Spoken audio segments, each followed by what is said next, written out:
After almost 40 years, Jim Schneider was on his way back to Niger, a landlocked country in sub-Saharan Africa. He lived and worked there as a U.S. Peace Corps volunteer. When Jim was there as a young man, things were desolate. He remembers the day he arrived. He boarded a trans-African bus and quickly learned things weren't like North America. We had to change buses a couple of times because the roads, none of which were paved, had been washed out during the just finishing rainy season. We had to disembark everything from the bus, float it and ourselves across on rafts, reload the bus on the other end, and move on from there. It took us 3 days and 2 nights. We slept on the road the first night. We slept in Maradi the second night and got to Zinder very, very late the third night. Zinder was not Jim's final destination. He was posted in a small village called Matame, where he worked with a newly formed agricultural co-op. At the time, people thought peanuts might be one of the answers to Niger's desperate economic situation. Peanuts began to emerge as an industrial crop in the sense that it was a cash crop. It was used for peanut oil locally, it was used for peanut butter locally. The shells were used for fertilizer, so it had uses and it existed already, but there was a major shift towards production of peanuts when a market was found for them internationally. As a volunteer in a rural village, Jim was witness to the conditions of everyday life in Niger. It's a memory he's never forgotten. You knew that between the ravages of the illnesses that children get and the effects of malnutrition, that many people and many families lost many children, and that life was precarious even after that, between meningitis and hepatitis and malaria and all the other kind of things that are endemic in a place like Niger. Since he returned home, Jim's life has moved on. He lives in Quebec. He's raised a family.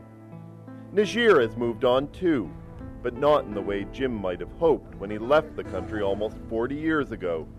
The peanut industry has collapsed, and another promising resource, uranium, bottomed out with the end of the Cold War. The main trend I see, it's a whole new awareness for a better standard of living as a responsibility of government. Government was not held accountable in many of the societies. Government was still seen as distant, But now I see NGOs that are dedicated basically to fighting for economic rights. The last 10 years, Niger was really in a bad situation. Political situation was bad. Economic situation was bad. Almost the state wasn't existent. During those 10 years, Niger went from a democratically elected government in 1993 to military coups in 1996 and 1999. It's a history that's all too common in many parts of West Africa. Military rule and civilian rule is no longer on the cards. It's not acceptable, and there is a shift away from that towards a democracy. And what is becoming a trend now is even in cases where military regimes take over civilian regime, they are quick to present themselves as a transition government. That's exactly what happened in Niger. After the 1999 coup, the interim military government quickly announced elections that brought Tanja Mamadou to power as president in 2000.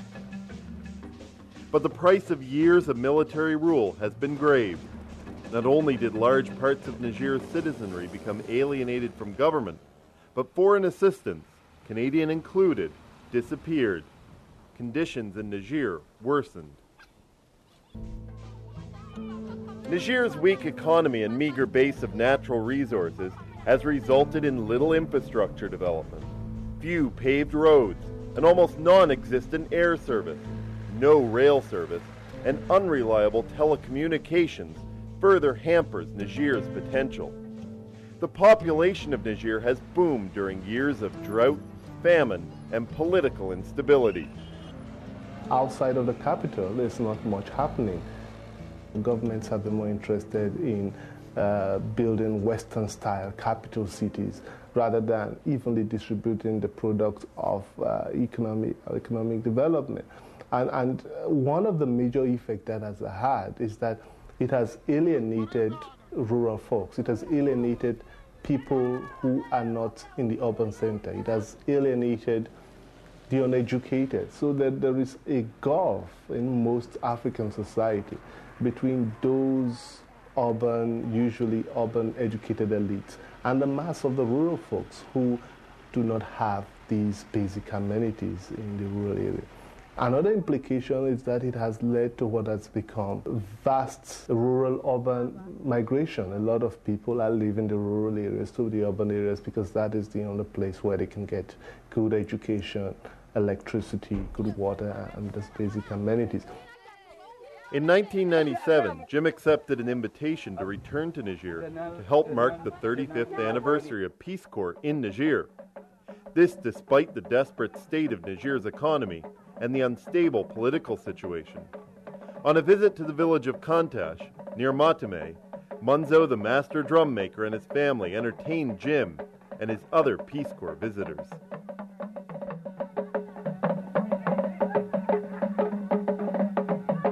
The trip was short. It didn't allow Jim much time in the places he once worked and lived, but it did rekindle his passion for Niger, and it opened a new door. Near the end of the trip, when we were back in Niamey, a couple of the women who were on the trip separately, individually, said to me, you know, there's this organization, Friends of Niger, and they query as to whether I'd be interested in getting involved, and I said, well, I might. When Jim returned home to Canada, he recorded some of his thoughts about his trip. The thought of the boy with the brass hoop and the stick, sneaking out of Munzo's compound to go play a child's game. And I thought of my grandson, and I thought of Newt's boy, Silas, and I thought of the language. And it seemed to me that there was no reason that those three little boys and other boys and girls like them could not sustain their common language, the language of the very young, the language of equality, the language of mutual respect, if we help them do it. Jim didn't expect to hear anything further from anyone about Friends of Niger, but he was wrong. Shortly after he returned to Canada, Jim accepted an invitation to join the board of directors of that organization. A year later, he was elected president of an organization determined to respond to the needs of everyday Nigerians. We want to use our fairly small pool of finances to encourage things that are happening in the local community where we know there's at least a measure of local control and we know where the projects respond to needs identified locally. Friends of Niger prefers to support activities controlled by local people. Jim knows this means his organization has less control over the activities they support, but he doesn't see that as a problem.